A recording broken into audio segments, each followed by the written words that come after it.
Hi,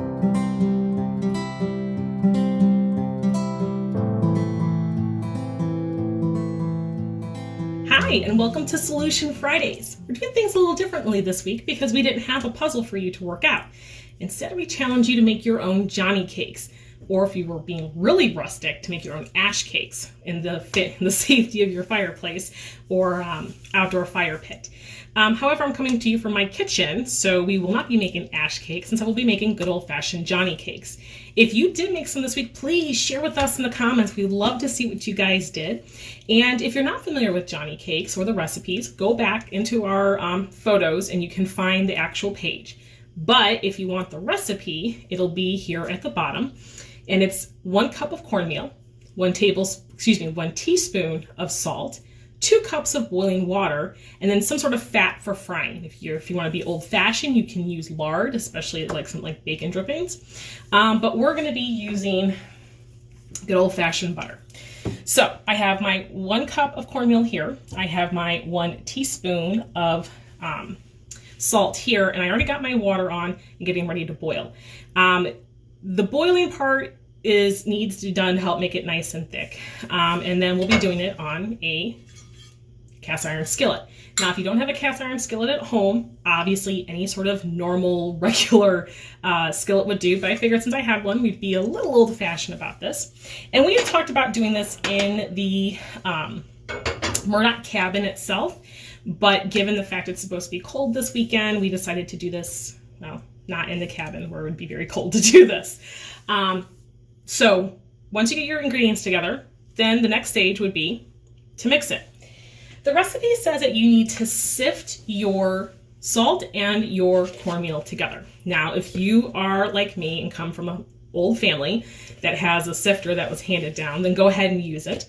You can obviously buy modern sifters, but my mom's family never really had a sifter, so instead we just used, well, forks. But I'm going to use a pitcher bowl. This is an old Tupperware pitcher bowl, and if you have one of these in your own home, then you're probably my parents' or my grandparents' age, because I definitely got this from my grandmother.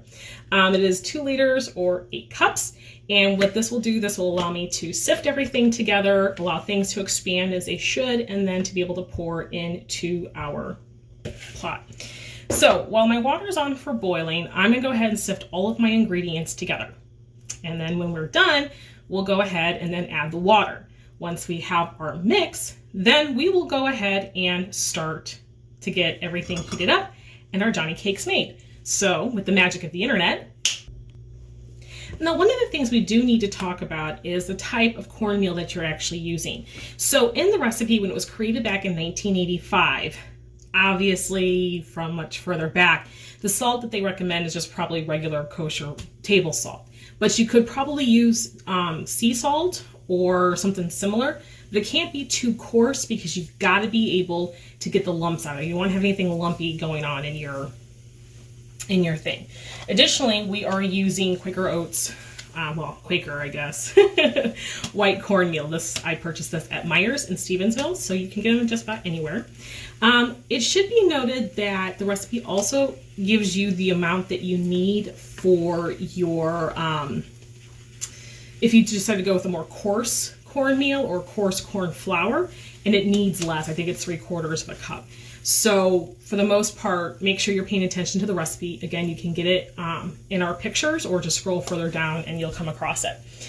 And so I went ahead and I put my cornmeal and my salt in here. And like I said, we're just going to sift using this. The idea of sifting is to make it, to even it out so that the salt and all your dry ingredients are evenly distributed, that there are no lumps in there, and that everything is ready to go. It is very, very simple, and my water is starting to boil. So once we get that going, we'll be able to add this in and we'll get started on making our Johnny cakes. So my water's come to a boil, so I'm gonna go ahead and turn it off so I don't burn myself. Now you want to be very careful with this next step. You're pouring boiling hot water into your mix. Add it slowly, and if you are doing this with your children, this is probably the step that you'll want to do instead of the kids. Everything else up until this point really can be done as a family. So I am going to get my trusty fork, and I'm going to slowly pour this in, stirring constantly. According to the recipe, this will be a thick mixture, so do keep that in mind. Your biggest important thing you're looking for is taking away your lumps. When it's lumpy, it's going to taste weird, and no one likes dry lumps of flour or anything in their pancakes, and they don't like it in their Johnny cakes either. So I'm going to start with a little bit and start giving it a good spin. You can hear the hissing of the water on the hot stove here. And it may smell a little differently, especially if you're not used to using cornmeal. So just not a big deal. It smells a little different. Don't melt anything. And you would just want to stir it so that the water is absorbed by all of your cornmeal and salt mixture. Actually, using the white cornmeal means it's going to look a little bit like mashed potatoes. So if you like mashed potatoes, don't eat it.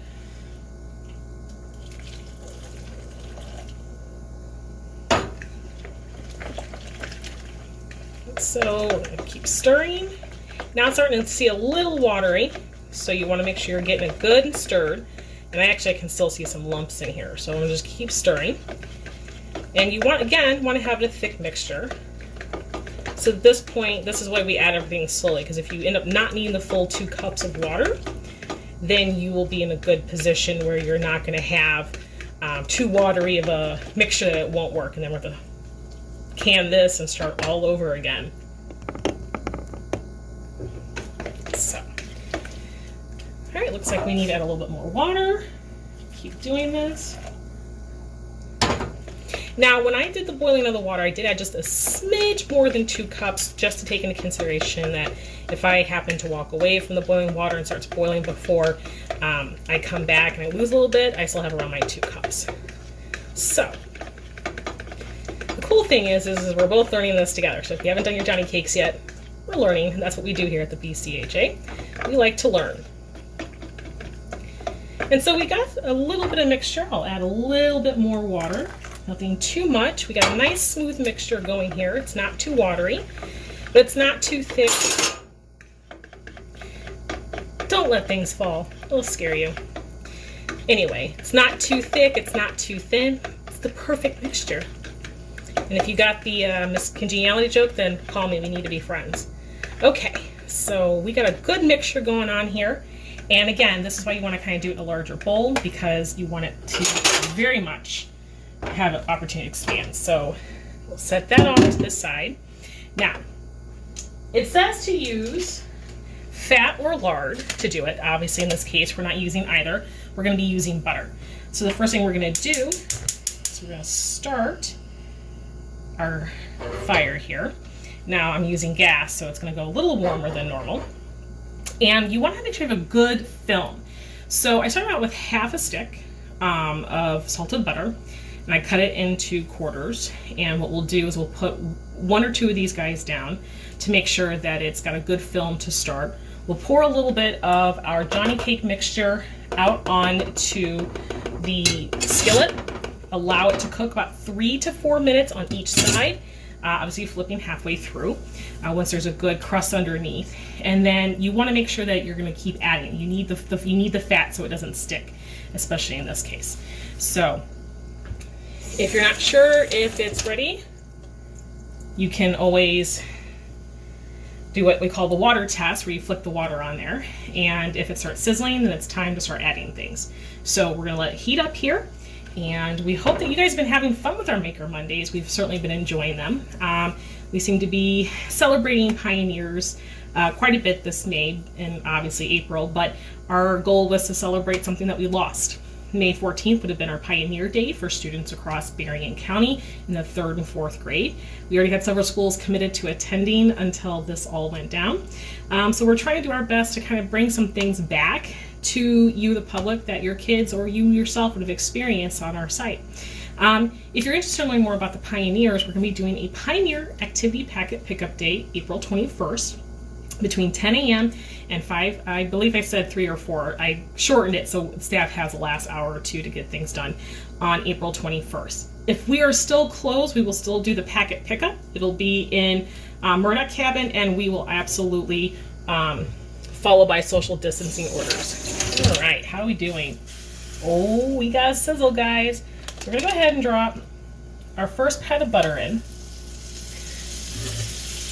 That's a sign of cooking, guys. So we're just gonna wanna go ahead and stir it around. And because this is such a small skillet, I can get away with using just a quarter for this particular first batch. So, make sure you have your spatula and a plate, because it's time to flamingle, guys. All right, let's go ahead and pour our first Johnny cake. Don't start too big.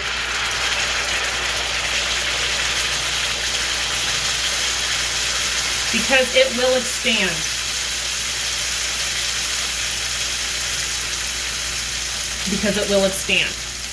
I wish you guys were here to smell this. This smells really, really good.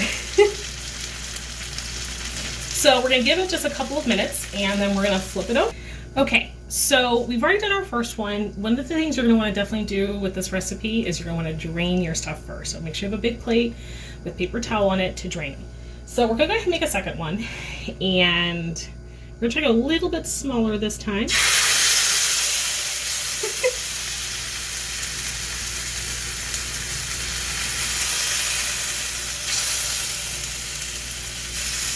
That one is not gonna be nearly as perfectly round as the other one had been. So always remember when working with cast iron to have trusty thing together. So, depending on the size, now it said 3 to 4 minutes. So again, it's depending on size and thickness. So if you're thinning it out a little bit, that's one thing. But if you have a little bit thicker, you may want to give it more. The goal is to have all of the cornmeal mixture cooked all the way through, just like a pancake. So as you can see on my first one, I did, because it went directly to the very edge, it was very difficult to get a hold of. So it's a little empty, but as you can see, we do have a crispy edge and a flattened middle. And we'll just stick that back on there for right now.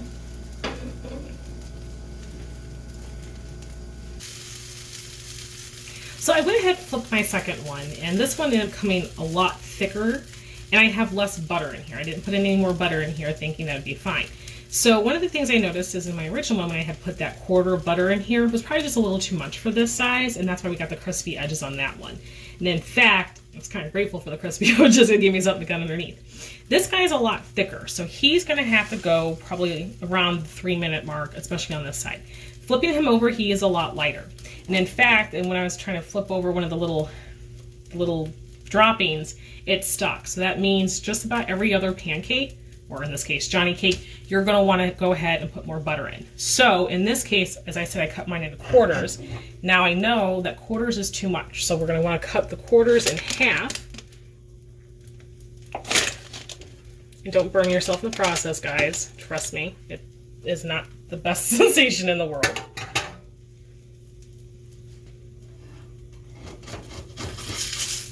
So one of the things as we noticed is I definitely had way too much less lard in here. So you want to make sure you're doing it, because I just stuck to everything, getting that taken out of. So the next thing to do is to toss in more butter.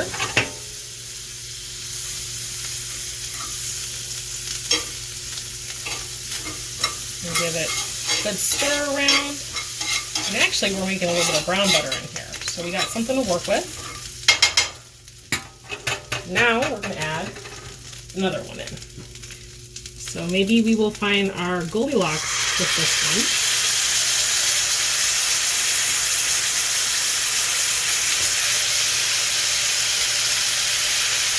But I don't think we are. Martha Stewart, I am not, ladies and gentlemen.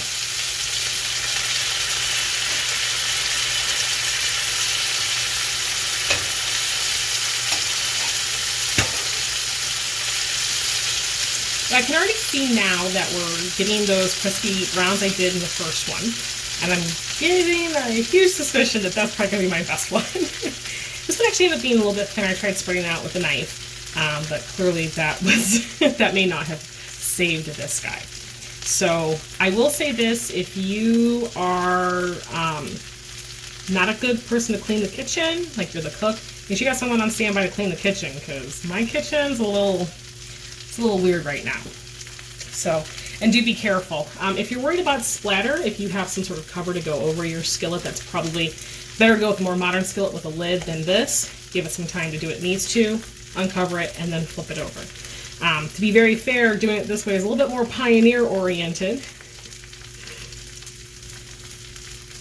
So we're going to lower this guy a little bit. I was a little bit more pioneer, because they likely would have burnt themselves with the lard. So,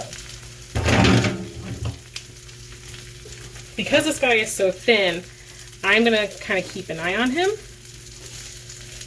see, make sure that he doesn't need to be flipped. And he does.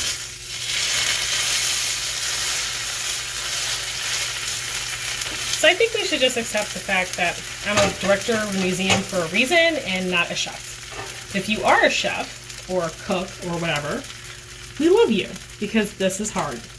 This is difficult. I have all the amenities of modern kitchens, and somewhere in 1835 timeline is a woman pouring these out, perfect spheres, perfectly cooked every time. Never underestimate the power of skills, guys. So we're on our last Johnny cake. My batch made 6 Johnny cakes. The amount that you can make will probably depend on how big or how small. I know sometimes traditionally they tend to be a little on the smaller side. I went with the size, or what I could, the size of my pan. And now I'm just letting this last one do its thing. For the most part, the thickness will determine how long it needs to be cooked. The thinner it is, the more likely it's going to brown and cook pretty quickly. And then we're going to see how these guys taste. If you've never had Johnny cake before, then you and I are going to be going on a bit of an adventure, because I've never had them before either.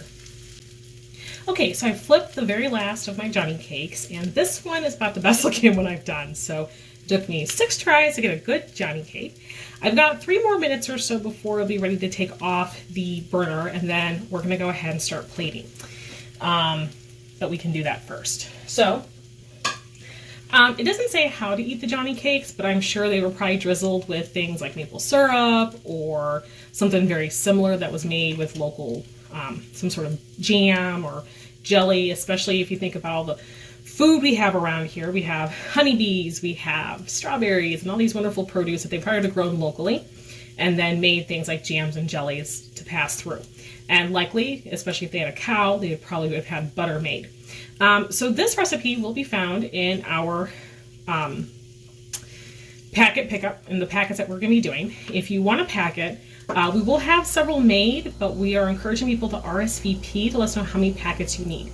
Each packet will serve 1 child. So if you got 3 kids in your family, that's around 1st grade and older, then you'll want 3 packets, because you'll definitely want, each kid's going to want to have their own. And we can actually hear how quiet it is now, because most of the butter is now burnt off, and we'll be ready here in a moment to take it. Those packets will be available to pick up between 10 and 2, as I said earlier, and you can email us at info@berryandhistory.org in order to let us know how many packets you want. We will probably make X number of packets and have them available, and then we'll just pass those out on the 21st, and then whatever's left over we will have made available for sale, not for free, for sale on our Log Cabin Day, which we're tentatively planning for June 26th, which is Log Cabin Day in Michigan as declared by the State Senate in 1988. So we are all about our pioneers here, guys. I guess it's probably good. We've been taking on some old school ways of doing things.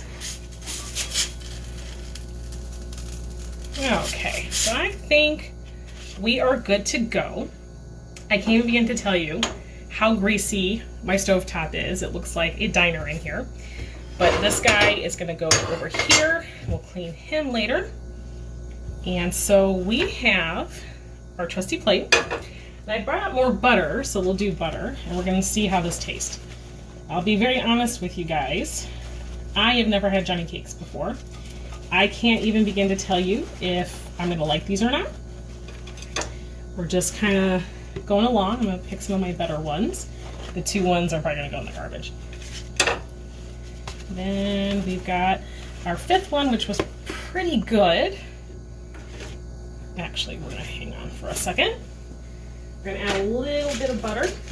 You can also do margarine, and as I said, you can probably do things like jams or jellies to make it sweet. Modern time caramel sauce if you want, although with corn I probably wouldn't recommend it.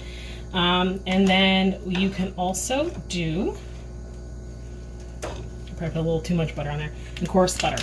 Now the cool thing is one of the other activities we'll include in the packet is how to make your own butter at home. So then you will have a chance to make butter, fresh butter, for your Johnny cakes. A little bit more, and we'll get them all stacked up.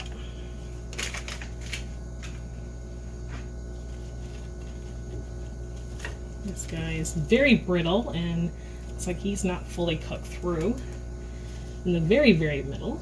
So we'll be very careful. And there is our stack of Johnny cakes. So hopefully you guys had a better experiment with it than I did, but it's all about trying, right? And the thing is if you have a dog at home, these are safe to feed them to. So unfortunately I don't have one, so I have to eat it myself. Hey, those came out pretty good.